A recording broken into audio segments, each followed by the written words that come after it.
ஒரு அழகான காட்டுல ஒரு ஏழை கிளி தான் பையன் குக்கு கூட வாழ்ந்து வந்துச்சு. ஒரு நாள் குக்கு தான் அம்மா கிட்ட இப்படி சொன்னான். அம்மா அம்மா, எனக்கு ரொம்ப பசிக்குதுமா, எனக்கு ஏதாவது சாப்பிட வேண்டும். மகனே குக்கு, நான் என்னம்மா செய்யறது, நம்ம காட்டுல வேலை கிடைக்கிறது ரொம்ப கஷ்டமா இருக்கு. யாருமே அம்மாக்கு வேலை தர மாட்டாங்க.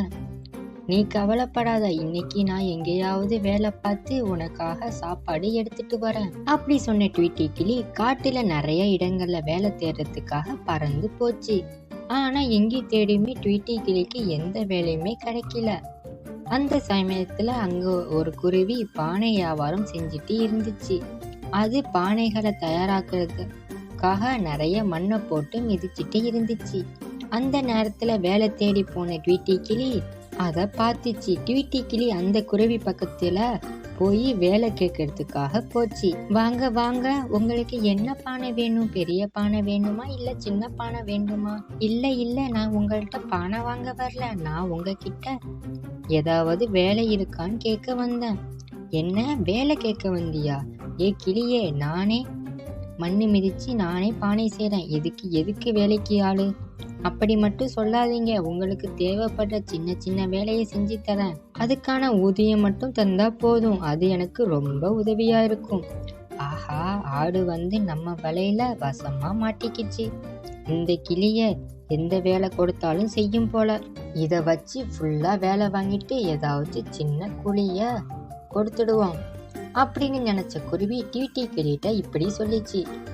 உன்னை பார்த்தாலே பாவமா இருக்கு, நீ பானைகளை செய்யறதுக்காக மண்ணை மிதிச்சு கொடு, நான் அதுக்குள்ள கூலிய நான் உனக்கு கொடுத்துடுறேன். சரி, நீங்க சொல்ற மாதிரியே செய்யறேன். உடனே நிறைய மண்ணை போட்டு ட்வீட்டி கிளிய மிதிக்க சொல்லிச்சு. ட்வீட்டி கிளியோ அதை மிதிச்சுக்கிட்டே இருந்துச்சு.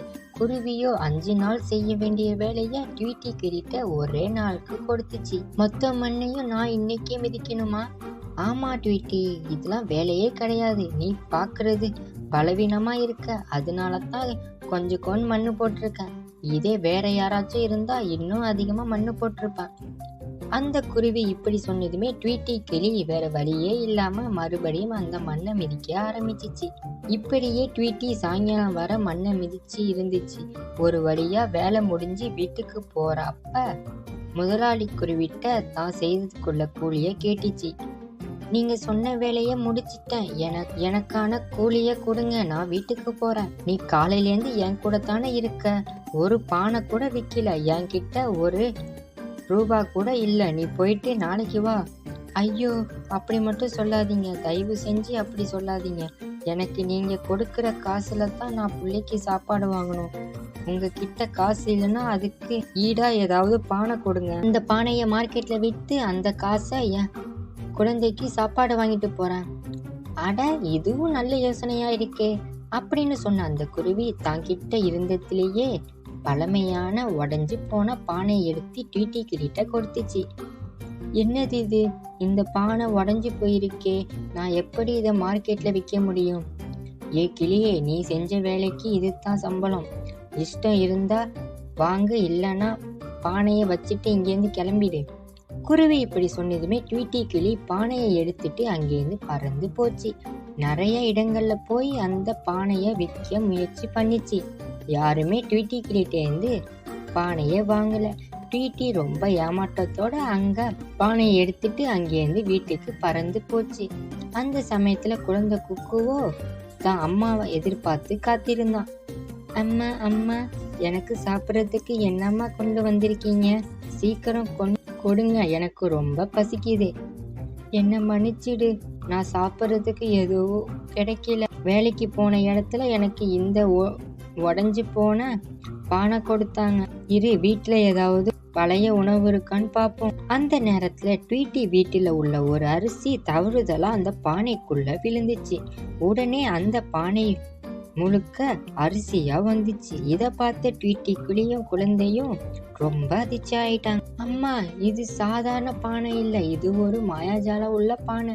ஆமாப்பா, எனக்கும் இத பார்த்ததுக்கு ரொம்ப ஆச்சரியமா இருக்கு அப்படின்னு சொன்ன ட்வீட்டி கிளி தான் வீட்டுல இருந்த சின்ன தக்காளி எடுத்து அந்த பானைக்குள்ள போட்டுச்சு. உடனே அந்த பானை முழுக்க தக்காளியா மாறிடுச்சு. பிறகு ட்வீட்டி கிளி அந்த அரிசியையும் தக்காளியையும் வச்சு உணவு தயாரிக்க ஆரம்பிச்சிச்சு. அந்த உணவு ட்வீட்டி கிளியும் அந்த குழந்தையும் சந்தோஷமா சாப்பிட்டாங்க. மறுநாள் காலையில ட்வீட்டி கிளி தான் பையன்கிட்ட இப்படி சொல்லிச்சு, மகனே குக்கு, இந்த பானை கடவுள் நமக்கு கொடுத்த வரம். கஷ்டப்படுற பறவைகளுக்கு நம்ம உதவி செய்யலாம். சரி, நீங்க சொல்றது ரொம்ப சரிம்மா. மார்க்கெட்ல போய் கொஞ்சம் பொருட்கள் வாங்கிட்டு வரேன்ப்பா. அந்த பொருளை இந்த பானையில போட்டு நிறைய பொருள் கிடைக்கும். அதை எடுத்து மற்றவங்களுக்கு கொடுக்கலாம் அப்படின்னு சொன்ன ட்வீட்டி கிளி மார்க்கெட்டை நோக்கி பறந்து போச்சு. அந்த சமயத்துல முதலாளி குருவியோ ட்வீட்டி கிளிய பார்த்துச்சு. ஏ ட்வீட்டி, இன்னைக்கு என்கிட்ட கொஞ்சம் மண்ணை மிதிக்கிற வேலை இருக்கு, செய்றியா? இல்ல, நான் வரல, எனக்கு இனிமேல் மண்ணு மிதிக்கிற வேலை தேவையே படாது அப்படின்னு சொன்ன ட்வீட்டி கிளி ஒரு பெரிய கடைக்கு போய் நிறைய பொருட்கள் வாங்கிட்டு இருந்துச்சு. இத பார்த்த முதலாளி குருவி ஒரே குழப்பமா இருந்துச்சு. இந்த கிளி சாப்பிட்றதுக்கே வழி இல்லாம இருந்துச்சு. இந்த கிளிக்கு காசு எங்கேருந்து வந்துச்சு? ட்வீட்டி பின்தொடர்ந்து போய் இருக்கிற ரகசியத்தை கண்டுபிடிச்சே ஆகணும் அப்படின்னு சொன்ன குருவி ட்வீட்டி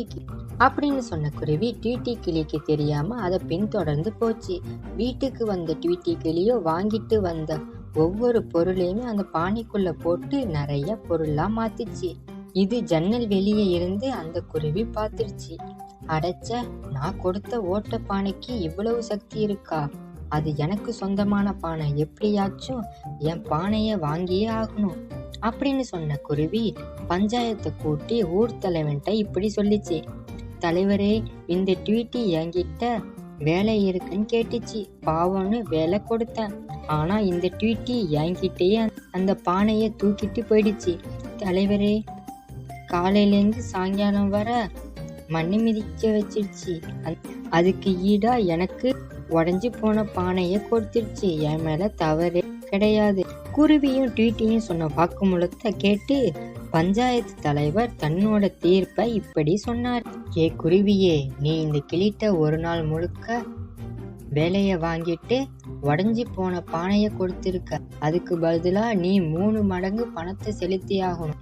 அப்புறம் கிளி, அந்த குருவிக்கு பானை தானே வேணும், நீ பானைய கொடுத்துரு. முதலாளி குருவி அந்த பானை தாங்கிட்ட வரப்போற சந்தோஷத்துல 3 மடங்கு பணம் கொடுத்து அந்த பானைய வாங்கிட்டு வீட்டுக்கு வந்து குருவி ரொம்ப பேராசையோட தாங்கிட்ட இருந்த பொற்காசுகளை போட்டுச்சு. ஆனா குருவியோட குணத்தை பார்த்த அந்த பானை பொற்காசுகள் எல்லாத்தையும் மண்ணா மாத்திடுச்சு. இத பார்த்த குருவி ரொம்ப அதிர்ச்சியாகிடுச்சு. பேராசையினால தாங்கிட்ட இருந்த எல்லாத்தையுமே இழந்துடுச்சு. அதே சமயத்துல ட்வீட்டி கிளியோ குருவி கொடுத்த 3 மடங்கு காசுல சின்ன தொழில் தொடங்கி ரொம்ப சந்தோஷமா வாழ்க்கை ஆரம்பிச்சு.